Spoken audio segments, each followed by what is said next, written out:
నేను కేవలం చేపలు పట్టే వ్యక్తిగానే మీ అందరికి తెలుసు అనుకుంటా. అది మాత్రమే కాకుండా అప్పుడప్పుడు సినిమా షూటింగ్ కూడా వెళ్తూ ఉంటాను. ఈ రోజు నా షూటింగ్ రామోస్ ఫిలిం సిటీలో కనుక లోపలికి ఎంటర్ అయ్యేందుకు ప్రతిదీ ఉచితమే. మనం చాలా మూవీలో కొన్ని ఊర్లు చూస్తే నిజంగానే అనిపిస్తుంది. ఈ షెట్ అంతా ఒక గ్రామం, దీంట్లో దగ్గరగా 100 షూటింగ్ల వరకు జరిగాయని చెప్పారు. ఇక్కడ ప్రతిదీ నిజమైన వస్తువులనే కనిపిస్తుంది, కానీ అన్ని అట్టు ఫిట్టింగ్, ఇంక్లూడింగ్ ఇల్లులు కూడా. మనం చాలా మూవీలో పెద్ద హాస్పిటల్ చూస్తూ ఉంటాం. ఇక్కడ విమానాలు కూడా ఉన్నాయి. ఇవి కేవలం సోక్ మాత్రమే అనుకున్నాం, కానీ ఇక్కడ షూటింగ్ కూడా చేస్తూ ఉంటారంట. కానీ వాళ్ళ కట్టడాలు నిజంగానే మెచ్చుకోవాలి. చాలా రోజుల తర్వాత మా ఫ్రెండ్ నేను ఒకే షూటింగ్ లో మీట్ అవడం వల్ల ఆనందాన్ని ఇద్దరం తట్టుకోలేకపోతున్నాం. మేమిద్దరం వచ్చింది ఈటీవీ సీరియల్ లో నటించడానికి. బ్రేక్ఫాస్ట్ తినడంలో ఇప్పటికే చాలా లేట్ అయిపోయింది. షూటింగ్ లో బ్రేక్ఫాస్ట్ లో కేవలం 5 నుంచి 6 ఐటమ్స్ వరకు పెడుతూ ఉంటాం, కానీ వాటిలో ఎంత ఎవరు తిన్నా సరే ఎవరు ఏమన్నారు. కానీ బ్రేక్ఫాస్ట్ ని బ్రేక్ఫాస్ట్ లాగే తినాలనే అభిప్రాయంతో చాలా తక్కువగా తిన్నాను అనుకుంటున్నాను. Ramoji film city production food కొంతవరకు చాలా బెటర్ అని చెప్పవచ్చు. బయట టీ అసలు ముట్టుకోను నేను, కానీ సూట్ లో మాత్రం ఖచ్చితంగా తాగాల్సి. అప్పట్లో చిరంజీవి, బాలకృష్ణ చాలా మూవీ సాంగ్ లో ఈ లొకేషన్ చూస్తే ఉండుంటాం. అసలు ఈ లొకేషన్ చూడడానికి 2 కళ్ళు కూడా సరిపోవడం లేదు. ఈ రామోజీ ఫిలిం సిటీని మన హోల్ టీఎఫ్ వాళ్ళు బాగానే వాడుకున్నారనిపిస్తుంది. మాకు రెస్ట్ చేసుకోవడానికి ప్రత్యేకంగా ఒక రూమ్ అయితే ప్రొవైడ్ చేశారు. కేవలం షూట్ టైమ్ లో మాత్రమే బయటికి వెళ్తాం. ఈ రామోజీ ఫిలిం సిటీ ఎంత చూడాలన్నా సరే తగ్గడం లేదు. మొత్తం చూడాలన్న ఆస్త ఇంకా వెళ్తూనే ఉంది. ఈ క్యారెక్టర్ లో మాకు కొన్ని డైలాగ్స్ ఉన్నాయి కనుక ముందే ప్రిపేర్ అవ్వమని చెప్పారు. వీటిని ఫస్ట్ టైం చూసేటప్పుడు బొమ్మ అనుకున్నా,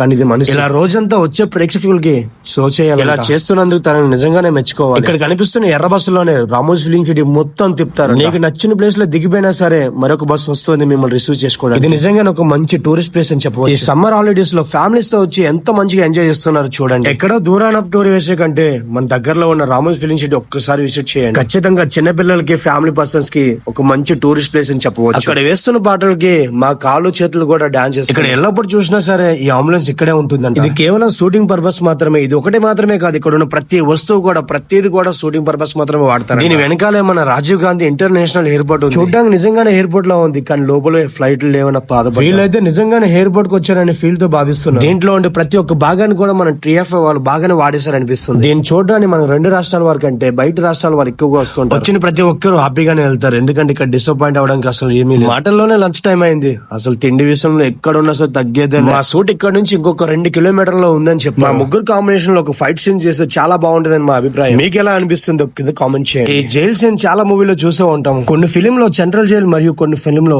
చెర్లపల్లి జైల్ అని కూడా ఉంటుంది. మొత్తానికి వీటిని వాడకంలో అసలు తగ్గేదేలే అంటున్నారు. ఇక్కడికి నేను ఇది 12వ వచ్చాను. అక్కడ కనిపిస్తుంది అదే చంద్రముఖి హౌస్ అంట. మన చంద్రముఖి మూవీ షూటింగ్ మొత్తం ఇక్కడే జరిగిందంట. చూడడానికి నిజంగా చాలా అందంగా ఉంది, కానీ సినిమాలోనే వీటిని దెయ్యాల కొంపలా చూపిస్తుంది. కూడా దీంట్లో ఒక దెయ్యాల సినిమా తీయడానికి సిద్ధంగా ఉందంట. అందుకే లోపల కూడా వర్క్ తయారవుతుందని చెప్తున్నారు. ఇది కూడా హర్రర్ మూవీ అంటున్నారు. మాకున్న ఖాళీ సమయంలో ఈ విధంగా రీల్స్ చేస్తూ ఉంటాం. ఈ వాహనం చూస్తే నిజంగా ఆశ్చర్యంగా ఉంది. ఇది ఒక్కొక్క ప్లేస్ లో ఒక్కొక్క విధంగా పెడుతూ ఉంటారంట అందరూ ఆస్వాదించడానికి. నేను కేవలం ఇది ఒకటే అనుకున్నాను, కానీ ఇలాంటివి చాలా ఉండేటప్పటికి నిజంగా ఆశ్చర్యపోయినా. వీటిని క్రియేట్ చేయడానికి అయితే చాలా కష్టపడి ఉంటారనిపిస్తుంది నా మనసుకైతే. మొత్తానికి అయితే తినే మన సీరియల్ హీరోయిన్ తిని సీరియల్ లో హార్డర్ డ్రైవర్ గా నటిస్తున్నారు. సాయంత్రం సమయంలో కూడా మాకు మంచిగా స్నాక్స్ కూడా పెడుతూ ఉంటారు. సూట్ నుంచి ఇంటికి వెళ్ళేటప్పుడు ప్రతి వెహికల్ కూడా చెక్ చేస్తారు, ఎందుకంటే లోపల వస్తువులు బయటకు పట్టుకెళ్ళకూడదని. నేను కేవలం ఇది మాత్రమే కాకుండా ఇది వరకు చాలా మూవీ సీరియల్ లో కూడా నటించాను. ఒక్కొక్క దాంట్లో వివిధ రకాలటువంటి గెటప్లు వేయాల్సి వస్తుంది. నా తరపు నుంచి మీ అందరికి ఒకటే సజెషన్ ఇస్తున్నాను, ఎల్లప్పుడు ఒకటే పని మీద ఆధారపడకుండా మీకు తోచినటువంటి పనులు చేస్తూ ఉంటాం. ఏమో చెప్పలేం ఎవరికి ఎక్కడ అదృష్టం ఉంటుందో. ఇది వరకు నేను చేసే సీరియల్ లో నా డైలాగ్ ఒకసారి వినండి.